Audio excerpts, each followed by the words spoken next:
Channel. तो लेकर आ गई हूँ मैं माई classmate from far far away का 23 एपिसोड। तो अगर आपने इससे पहले के एपिसोड्स नहीं देखे हैं तो आई सजेस्ट पहले आप उन्हें देख लें, लिंक आपको डिस्क्रिप्शन में मिल जाएगा। और अगर अभी तक आपने मेरे चैनल को सब्सक्राइब नहीं किया है तो चैनल को सब्सक्राइब कर दो, बेल आइकन प्रेस कर दो, जिससे आने वाली वीडियोस की अपडेट आपको मिलती रहे। एपिसोड स्टार्ट होता है और हमें सीन दिखाया जाता है कि उनका ग्रुप मिलकर बैठकर नदी किनारे पानी भर रहा होता है और यहाँ फैनगाई जो है वो बहुत ज्यादा रोती है क्योंकि लिफेंग उन्हें छोड़कर चली गई होती है इसलिए, और उसको भी अब वापस जाना था। और यहाँ यूचन को जो है ईरा का सारा सच पता लग गया होता है कि वो किस रीजन की वजह से यहाँ पे आई है या फिर उसकी आइडेंटिटी क्या है। वो फिर भी उसका सपोर्ट कर रहा होता है, उसके साथ होता है। और फिर जिनसे बातों बातों के दौरान यूचन की लड़ाई फिर से उससे हो जाती है और जैसे ही जिनको कॉल आता है ना बॉस का, तो फैनगाई को मिल जाती है परमिशन वापस जाने का, तो वो उसे वापस भेजकर खुद निकल जाते हैं आगे की चढ़ाई करने के लिए। और फिर जिन, ईरा और यूचन मिलकर उस केव में दोबारा जाते हैं और इस बार वो लोग पूरी तैयारी के साथ गए थे, मतलब वाटर बॉटल में पानी भरकर पूरी तरह से गए होते हैं। और वो लोग फिर से उस पर हमला करते हैं, तो वो लोग इस बार पानी का यूज करते हैं, बट वो मॉन्स्टर जो है उन पर ज्यादा ही भारी पड़ रहे थे। और इस बीच में जिन जो है वो उन दोनों को बचाते हुए खुद को सेक्रीफाइस कर देता है और उन दोनों को भागने के लिए बोल देता है, जिससे वो खुद उनके चंगुल में ही फंसा रह जाता है।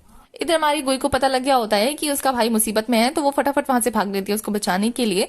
और यहाँ जैसे ही यूचन और ईरा उस केव से बाहर जाने की कोशिश कर रहे होते हैं तो एक ज़ॉम्बी जो है उन पर अटैक कर देता है एक तीर से। तो वो दोनों जैसे जैसे उस तीर से बचते हैं, बट गुई आकर उस तीर को पकड़कर उसी पर ही वार कर देती है, जिससे वो ज़ॉम्बी थोड़ी देर के लिए बेहोश हो जाता है। और यहाँ यूचन बहुत ज्यादा खुश हो जाता है कि उसकी बहन आ गई है। तभी वो ज़ॉम्बी उठता है तो वो तीनों के तीनों उस केव से बाहर निकलकर भागने लगते हैं बाहर की तरफ। दूसरी तरफ एरका और जिंगजिंग को दिखाया जाता है जो कि नदी पार कर रहे होते हैं। तो उस बीच में हमारी जो जिंगजिंग है उसका बैग बहने लगता है, तो हमारी जिंगजिंग खुद को बचाने की जगह उस बैग को पकड़ने जाती है, जिस बात से एरका बहुत ज्यादा गुस्सा होता है और वो उसको बचाने जाता है।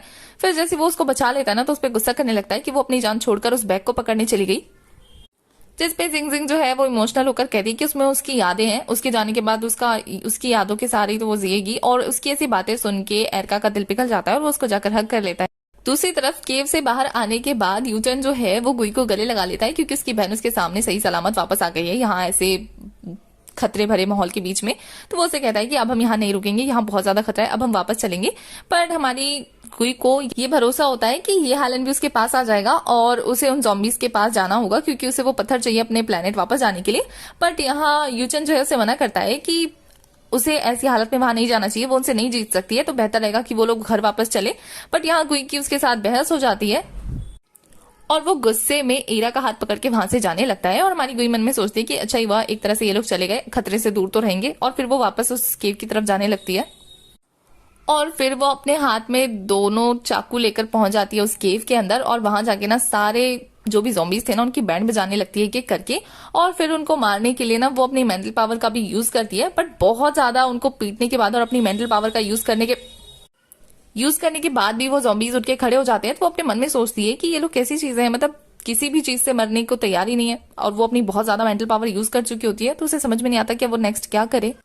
दूसरी तरफ यहाँ एरका को भी भनक लग जाती है उसके एलियन सेंस की वजह से कि कोई मुसीबत में है, तो वो जिंगजिंग को बताता है। तो वैसे तो वो जिंगजिंग को छोड़ने जा रहा होता है, पर जिंगजिंग जो है इसे वापस ले जाती है गुई को बचाने के लिए।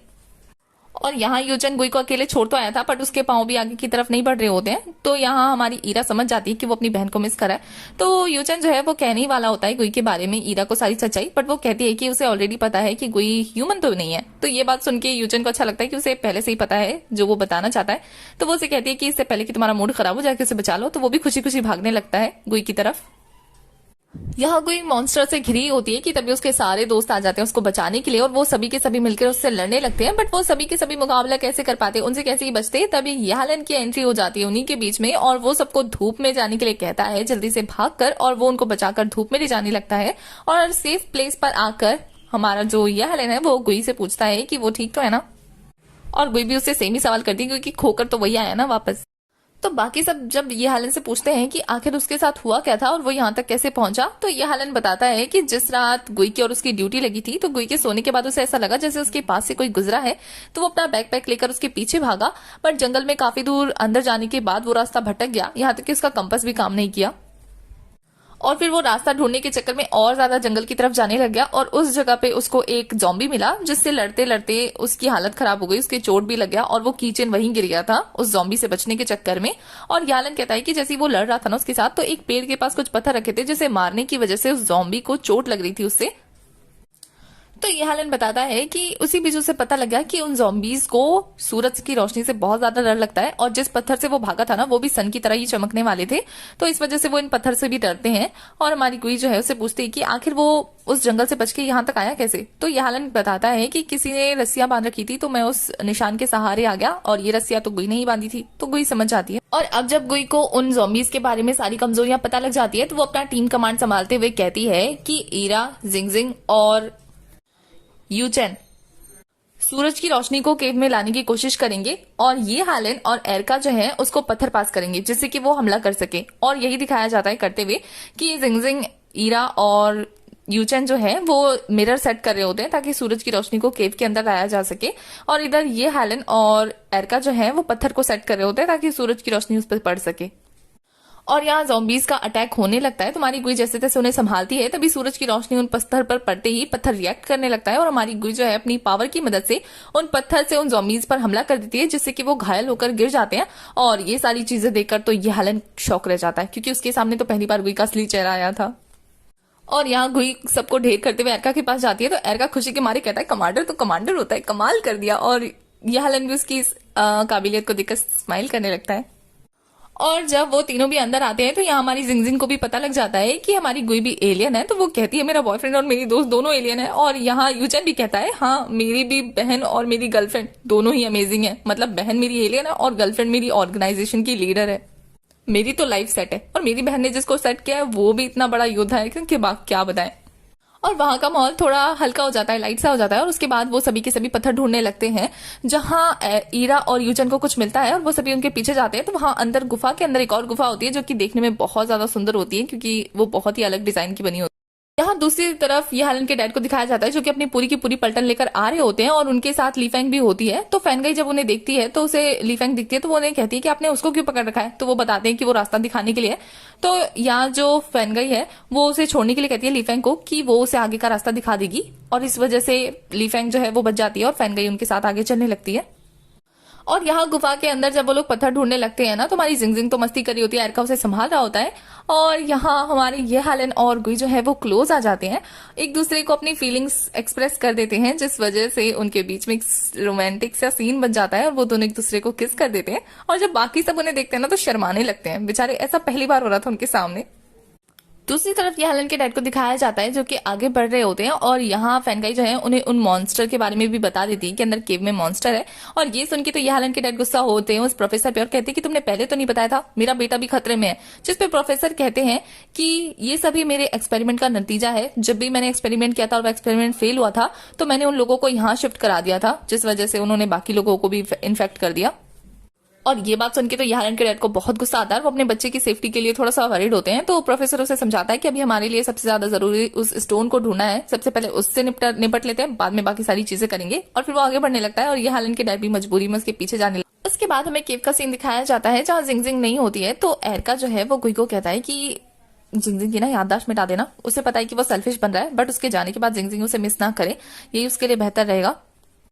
तो उनकी बातों से, उनकी कन्वर्सेशन के तो थॉट प्रोसेस से यहाँ हमारी ये हालन को पुरानी बातें याद आती हैं कि जब जब गुई ने उसे अपने बारे में, अपनी आइडेंटिटी के बारे में हिंट दिया था, वो सारी चीजें कड़िया जोड़कर वो समझ जाता है कि हाँ, गुई ने उसे पहले से बता रखा था कि वो एक एलियन है, बट वही स्टूपिड था जो समझ नहीं पाया।